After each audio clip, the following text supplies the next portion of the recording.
Tuhushe mukunzi wacu ari nako nanaguha ikaze. Iyi ni KN Radio, ishakiro rukumbi ry'amakuru yizewe mu Rwanda ndetse no hanze y'igihugu cy'u Rwanda.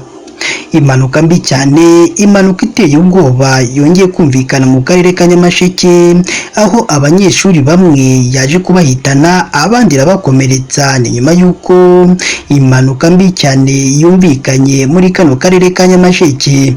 Mbese iyi mpanuka mbi cyane yaje gukomeretsa abo banyeshuri, abandi bakaza kubura ubuzima, yaba yatewe n'iki? Ese kuri ubu n'iki polisi y'u Rwanda yaje kuba yatangaza? Mbese n'iki ababyeyi babuze abana babo baje kuba batangaza nyuma y'uko impanuka iteye ubwoba yumvikanye muri kano karere ka Nyamasheke? Ibi ndetse n'ibindi bigiye bitandukanye nibyo bituje kubaramburira mu makuru yacu y'uyu munsi. Icyakora niba ari ubwa mbere dusuye, ndakwinginze mukunzi wacu, jya munsi y'iyi nkuru urabona ijambo subscribe cyangwa sabone, utukandaho n'akazugira kaza nako ntugasige nako uhita ugakandaho. Icyo gihe uzaba ushimangiye yuko ugiye kujya uba uwa mbere mu kubona amakuru meza ya KN Radio tugenda tubagezaho umunsi ku wundi. Reka twitse gatoya ubundi tuze tubavira imuzi n'imuzingo iby'aya makuru iby'iyi mpanuka iteye ubwoba yumvikanye mu karere ka Nyamasheke.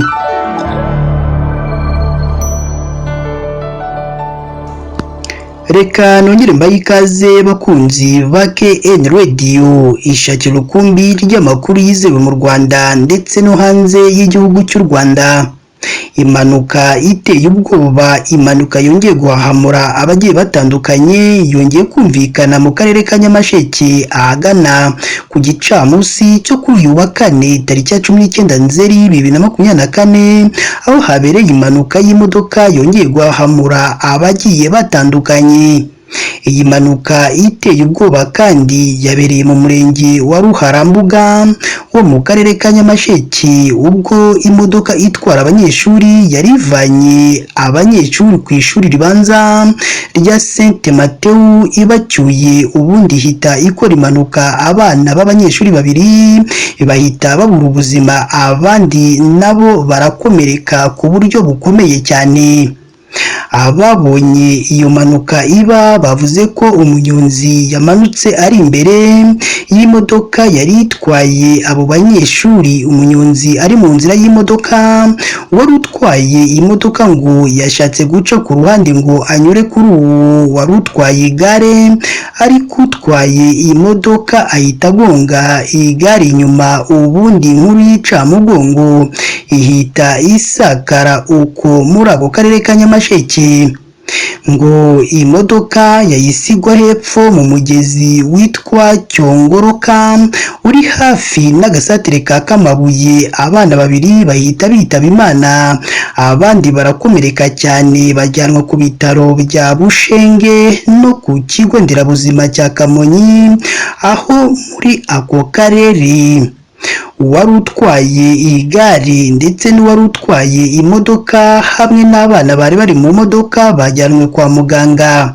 Mu gihe imodoka yo ku mugoroba ubwo twakoraga iyi nkuru yari ikiri muri uwo mugezi yikubisemo.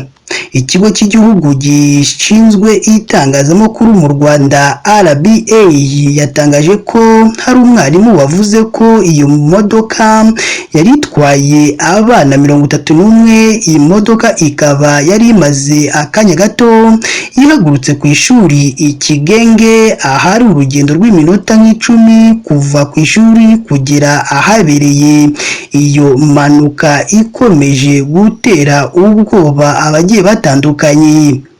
Iyi mpanuka kandi iteye ubwoba, impanuka kandi yaje guhahamura abagiye batandukanye, ikaba yongeye kumvikana muri kano karere ka Nyamasheke. Ni mu gihe muri kano karere hakunze kumvikana impanuka zigiye zitandukanye, aho zagiye zihahamura abagiye batandukanye.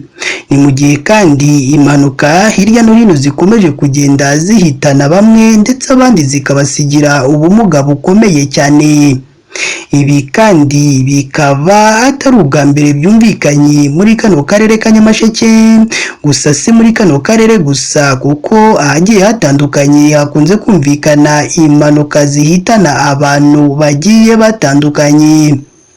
Polisi y'u Rwanda kandi ihora itangaza ko izi mpanuka zigiye zitandukanye, izi mpanuka zigenda zihitana ubuzima bwa benshi, ahanini zituruka ku makosa y'abatwaye ibinyabiziga cyangwa se kudasuzumisha ibinyabiziga, maze ugasanga kuba batazi uko ibinyabiziga byabo bihagaze rimwe na rimwe bikurura impanuka za hato na hato, bishobora no gutuma ibinyabiziga byabo byakwangirika cyangwa se nabo ubwabo bakaba bahaburira ubuzima. Abagiye batandukanye muri kano karere ka Nyamasheke bababajwe cyane n'iyi mpanuka yaguyemo bano bana babiri bari bavuye ku ishuri. Gusa abagiye batandukanye bongera kugaruka bavuga ko hari abakunze kunenga ubuziranenge bwa bene izi modoka zitwara abanyeshuri, aho zimwe bazishinja kuba ziba zishaje, abandi bakazinenga ko zitwara umubare munini w'abana, ngo aho ukunze gusanga bagenda babyigana bari mu modoka. Ni naha natwe dusoreje amakuru yacu uyu munsi. Niba ari ubwa mbere udusuye, ndakwinginze mukunzi wacu, jya munsi y'inkuru urabona ijambo subscribe cyangwa sabone, utukandaho n'akazugira kaza nako ntugasige nako utugakandaho. Icyo gihe uzaba ushimangiye yuko ugiye kujya uba uwa mbere mu kubona amakuru meza ya KN Radio tugenda tubagezaho umunsi ku wundi. Si ibyo gusa kandi ugomba no kujya ahatangirwa ibitekerezo byawe ukaduha igitekerezo cyawe, haba ari igishima ibyo dukora ndetse n'ikitugira inama y'ibyo twazahinduramo mu makuru tugenda tubagezaho umunsi ku wundi hano kuri KN Radio. Mu gihe kandi umaze kumva iyi nkuru, yisangize abandi kugira ngo nabe bumve aho ibyiza biri, ko nta handi ari hano kuri KN Radio. Mukomeze mugire ibihe byiza kandi Imana yo mu ijuru ijye ikomeza ibane namwe umunsi ku wundi.